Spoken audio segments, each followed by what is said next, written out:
আসসালামু আলাইকুম ভাইয়া, কেমন আছেন? আশা করি মহান আল্লাহ আপনাকে সুস্থ রেখেছেন। আমার নাম ফারুক আহমেদ। আমি চিটাগং ইউনিভার্সিটির সিএসসি ডিপার্টমেন্টে পড়ি। আমার বাসা রাজবাড়ী জেলার পাংশা উপজেলায়। আমি আপনাদের এই প্রোগ্রাম নিয়মিত শুনি।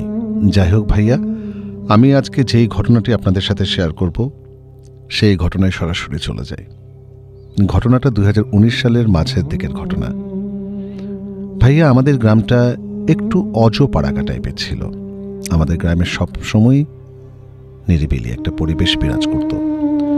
বিশেষ করে আমাদের গ্রামের প্রাইমারি স্কুল খুবই নির্জন। দিনের বেলাতেও সেখানে কেমন যেন একটা ভয়ানক অবস্থার মতো মনে হতো।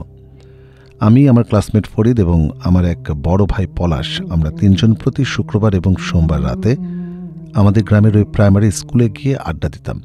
এবং স্কুলের পেছনে একটা কলার ক্ষেত ছিল, সেখানে গিয়ে আমরা কলা চুরি করে খেতাম। আমরা শুধু প্রতি শুক্রবার এবং সোমবারে এমন করতাম। যদিও চুরি করা একটা বড় ধরনের অপরাধ, কিন্তু আমরা এসব করে খুব মজা পেতাম। যাই হোক, সেদিন ছিল সোমবার। আমরা তিনজন প্রতিবারের মতো সেই দিনও গ্রামের প্রাইমারি স্কুলে এসে আড্ডা দিচ্ছিলাম। কিছুক্ষণ আড্ডা দেওয়ার পর আমরা তিনজন সেই কলার খেতে চলে গেলাম কলা খেতে। আমরা তিনজন যখন কলার খেতে পৌঁছালাম তখন আমরা দেখলাম দুইটা সাদা রঙের গরু আমাদের বেশ কিছুটা সামনে থেকে আমাদের দিকেই এগিয়ে আসছে।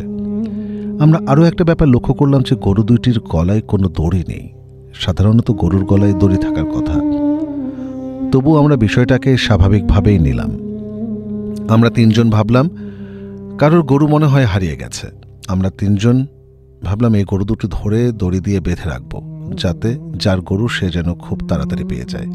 এই কথা ভেবে আমরা তিনজন যখনই ওই দুইটা গরুর একটু সামনে গিয়ে দাঁড়ালাম, তখন যা দেখলাম সেটা দেখার জন্য আমরা কেউই প্রস্তুত ছিলাম না। দেখলাম গরু দুটির চোখ আগুনের মতো লাল, আর গলা কেটে সেখান থেকে অঝরে রক্ত পড়ছে। এই দৃশ্য দেখে আমরা তিনজন তিন দিকে দৌড় দিলাম। আমি তখন এক দৌড় দিয়ে আমাদের বাড়িতে চলে আসি। বাড়িতে এসে আমি কাউকে ঘটনার ব্যাপারে কিছু না বলে শুয়ে পড়ি। একসময় ঘুমিয়েও যাই এবং ঘুমানো অবস্থায় স্বপ্নে দেখলাম একটা সাদা কাপড় পরা অবয়ব আমাকে বলছে, তুই যা দেখেছিস ভুলে যা। যদি কাউকে কিছু বলিস তাহলে তোর বড় কোনো ক্ষতি হবে। ভাইয়া, পরদিন সকালে আমি আমার সেই বন্ধু রাহুল এবং আমার সেই বড় ভাই শিপনের সাথে দেখা করি এবং আমি রাতে যা স্বপ্ন দেখেছিলাম তাদের দুজনকে পুরোটাই খুলে বলি। ভাইয়া, সবচেয়ে আশ্চর্যের বিষয় ছিল আমি গত রাতে যে স্বপ্ন দেখেছি, ওরা দুইজনও একই স্বপ্ন দেখেছে। ওদেরকেও নাকি একটা সাদা কাপড় পরিহিত অবয়ব স্বপ্নের মধ্যে এভাবেই হুমকি দিয়েছে। আমরা তিনজন এই ঘটনার ব্যাপারে একজন কবিরাজের কাছে যাই। তাকে জিজ্ঞেস করলে সে কবিরাজ জানায় ওই কলার খেতে দুইটা খারাপ জিন বাস করে।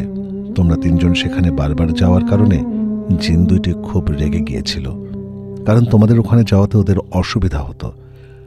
কিন্তু ওরা এতদিন তোমাদের কোনো ক্ষতি করতে পারেনি, কারণ তোমরা তিনজন ছিলে।